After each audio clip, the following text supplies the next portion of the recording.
Selain terkenal sebagai pemimpin yang merakyat, Gubernur DKI Jakarta Joko Widodo juga terkenal dengan gayanya yang khas saat berpidato atau berbicara di depan umum.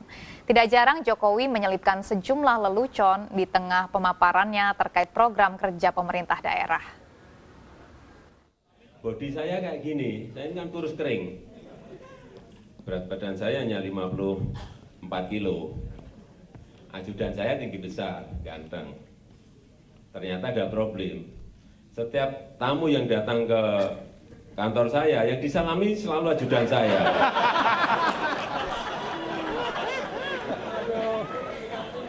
Satu bulan saya masih kuat, 2 bulan saya mulai nggak kuat. 3 bulan saya betul-betul nggak kuat dan muncul kekreatifan saya. Saya mulai kreatif saat itu, langsung sudah. Ajudan saya ganti dengan ajudan yang lebih jelek dari saya. Beginilah gaya khas Jokowi saat berbicara di depan umum. Tidak jarang Jokowi bergaya ala stand-up comedy walau ia sedang memaparkan berbagai program penting yang akan dijalankan pemerintah Provinsi DKI Jakarta. Contohnya saat Jokowi menjadi pembicara di seminar ekonomi kreatif bersama Menteri Pariwisata Mari Eka Pangestu, dosen dari Universitas Adelaide Jerman, dan dipandu oleh Jaya Suprana. Jaya Suprana yang terkenal dengan celotehan yang lucu tapi tajam, ternyata tidak membuat Jokowi mudah tersinggung. Gubernur DKI Jakarta ini justru meladeninya. Itu lebih lagi. Saya kalau masuk ke kampung-kampung itu anak-anak umur 5 tahun 10 tahun manggilnya nggak pakai Pak, nggak pakai Mas. Jokowi datang. Gitu.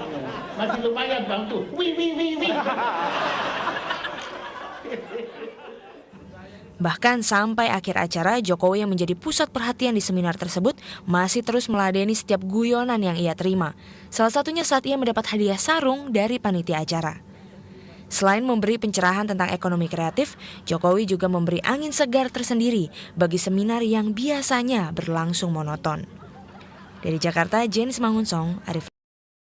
Siapa itu Pak? Jasnya siapa Pak? Jasnya siapa? Jas saya dong, jasnya. Kok tadi nggak pakai Pak? Tadi kok nggak pakai? Ya, kita ganti kan boleh-boleh saja. Bapak gimana Tadi tinjauan tadi dari pasar sendiri gimana? Ya pokoknya kita ingin segera mengeksekusi agar pembangunan itu segera dilaksanakan, tetapi pedagang lama, PKL yang ada di situ semuanya berada pada posisi yang senang, nyaman, terayomi, itu aja. Dengan yang prinsip itu aja. Tadi kan itu keluhannya dengan harga yang sangat tinggi dan juga dipegang sama swasta. Itu yang mau kita balik. akan dibikin Saya gratis? enggak. Duitnya ada Pak? Apa? Duitnya ada. Ada. Terkait dengan harga sewa yang tinggi Pak, gimana Pak nantinya Pak? Hah? Terkait dengan harga sewa yang Ya nanti didesain agar pedagangnya tidak terbebani. Prinsip itu aja. Terserahlah mau gini loh, mau dikerjain swasta mau pemerintah sama saja. Saya kemudian minta ke di Pasar Jaya, misalnya bisa kan, itu 2 lantai, berikan pada pedagang gratis, yang di atasnya silakan mau dijual, kan bisa kan? Jangan terus mencari keuntungan segede-gedenya, kemudian yang terbebani pedagang, saya nggak mau.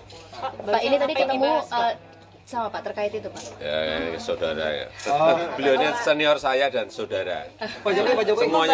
Semuanya di kantor ini saudara. Membahas apa Pak? Kesimpulan Membahas banyak tapi nggak usah disampaikan lah. Pak Jokowi sedikit aja Pak. selama 9 hari ini udah banyak yang mengkritik juga di Bapak terlalu banyak turun ke lapangan. Belum memang tiap hari. Kalau 9 hari nanti sampai 5 tahun ya turun ke lapangan terus. Tidak hanya ini. Gimana Bapak menjawab kritik itu Pak? Katanya malah kurang efektif Pak untuk Kurang pembangunan. efektif gimana? Saya kalau malam mengkoordinasi dengan dinas-dinas, pagi dengan dinas-dinas. Tapi penguasaan lapangan saya enggak. Karena perencanaannya sudah ada, ya kan? Mengorganisasi kita tidak pagi dan malam. Controlling di lapangan yang diperlukan. Sekarang kelemahan kita semuanya itu ada di manajemen controlling. Manajemen controlling di lapangannya itu aja. Ini yang saya lakukan. Terserah mau dikritik, mau diapa, saya tetap sampai 5 tahun di lapangan juga. Kalau kritikan dari wartawan Pak katanya Pak, nungguin gitu di lapangan. Bapaknya hilang. Saya tidak mau kemana-mana diikuti, itu loh. Masa kemana-mana Mbak wartawan nanti ada yang ngomong lagi pencitraan. Tidak mau saya. Salahnya aja yang ngikuti saya. Saya mau kerja, jangan diikuti kemana-mana. Saya sampai kantor Pak. Lagi gimana Pak? Kayak tadi ya saya mau ke puskesmas ya itu saya nggak mau ngomong siapa-siapa. Kalau ada tadi yang tahu ya salahnya yang tahu gitu aja wartawan. Pak, soal menghidupkan Jangan saya sampai ada pendapat nanti saya kemana-mana ngajak media, enggak, saya nggak pernah ngajak. Media aja yang ngikutin. Lapangan ini bukan pencitraan ya Pak ya, tapi kerja bener Pak ya. Loh, saya mau kerja, salahnya aja pada ngikutin. Mana-mana pada ngikutin. Segini ini hanya ada seperempat tadi, berapa ratus tadi. Ngapain ikuti saya? Saya ini mau kerja. Jangan pada ikut. Aktivitas gubernur pencitraan itu. Gimana? Repot kan? soal monorel Pak, menghidupkan kembali monorel gimana Pak? Belum. Kemarin kita ke UKP 4 juga sama, kita berbicara masalah MRT, masalah monorail. Ini masukan terus Sobat. Baru sehari 2 hari aja kok minta eksekusi, minta putusan gimana. Pak, termasuk revitalisasi angkutan umum juga belum akan bicara revitalisasi angkutan umum Segeralah. Iya, pokoknya kan caranya gimana sih? yang paling penting lapangannya kan kita ngerti, lapangannya terkuasai, jangan sampai membuat desain kebijakan itu keliru. Karena nggak menguasai lapangan itu yang saya nggak mau. Kalau masalah Tanah Abang gimana Pak? Satu-satu lah dari hutan ke Tanah Abang ke pasar. Tapi kalau di kota saya itu hanya satu. Soal Tanah Abang itu gimana Pak? Untuk biaya revitalisasi itu per meternya di Tanah Abang, untuk biaya revitalisasi itu per meternya pedagang disuruh bayar 64 juta. Nggak ngerti kapan itu. Ini sedang berlangsung, itu disegelin Pak toko-tokonya. Yang mana? Di Blok F. Abang. Ya. Pak, Ya kesana, nanti Pak. dadak lah ke sana. Nggak mau saya diajak, saya pengen ke sana. Apapun saya mau saya datang. Ngapain enggak? Ngatur gubernur ya. Berli. Pak Jokowi, kalau kesejahteraan buruh sendiri gimana Pak?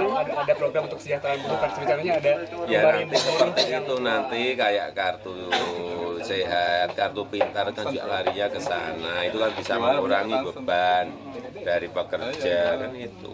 Larinya ke sana nanti. Hari ini ada rencananya ada 5.000 buruh mau untuk demonstrasi di depan kantor. Ya nggak apa-apa, saya nggak tahu, nggak ada pemberitahuan, jadi nggak ngerti saya. Yang penting nggak. Bapak itu bajunya dipakai lagi udah dibesarin apa gimana? Bajunya udah dibesarin, celana yang belum. Tapi nyaman nggak Pak? Saya lahiran itu apa? Ngurusi baju lah, ngurusi sepatu saya, ngurusi apa ya? Nyaman nggak Pak baju dinas Pak? Mbak tanya tuh yang lain, enggak, yang lain selain saya ditanya juga bajunya gimana, tempat tidur aja diurus saya. Aduh. Ini pakai jas kedinginan atau apa? Iya, di dalam dingin. Saya kan kurus gitu, gampang kena dingin tuh gampang masuk angin. Minyak kayu putih standby dong Pak ya? Terus sampai minyak kayu putih aja.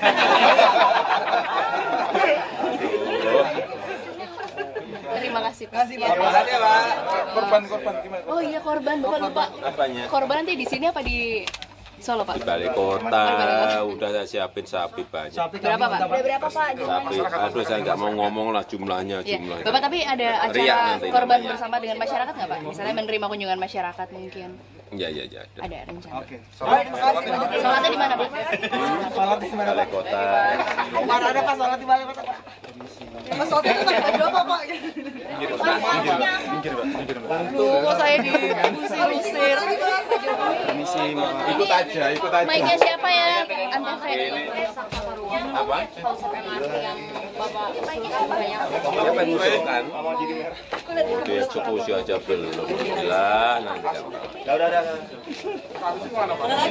Bapak mau lewat? Ini ya. Iya. Sudah masuk ini belum? Ya, sudah. Sudah semua. Ayo Pak.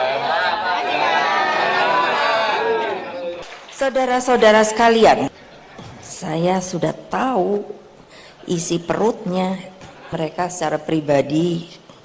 Yang dipikirkan adalah dia mau cepat dapat kekayaan, dapat pangkat. Apa sih artinya presiden? Atau yang diinginkan oleh kalian? Hanya ingin dikawal gitu kan? Wah kan itu kan hebat toh yo. Semua fasilitas negara loh. Makanya aneh loh. Kalau ada orang korupsi itu ketika dia menjadi seorang pejabat negara, karena paling tidak punya fasilitas negara loh. Tapi kalau yang lupa itu sebuah kenikmatan yang tidak ingin ditinggalkan. Nah itulah akhirnya pikirannya tidak kepada rakyatnya dalam arti hakiki sebenarnya, tetapi hanya bagi dirinya, bagaimana caranya kekuasaan itu ada berada di tangan dia. Coba, Masya Allah, Jokowi ini si kerempeng, yang saya bilang boneka.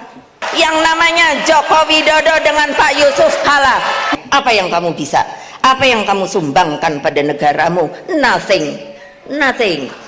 Rakyat itu pintar, rakyat itu punya hati.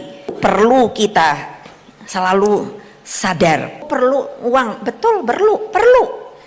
Tapi bukan kelewatan, bukan karena hasil korupsi, bukan karena kita mencarinya dengan tidak halal. Untuk apa kita menjadi umat beragama kalau hal-hal seperti itu masih kita lakukan? Nah, mudah-mudahan rakyat mendengar. Yang sebelah sono itu kan juga ganteng, pinter.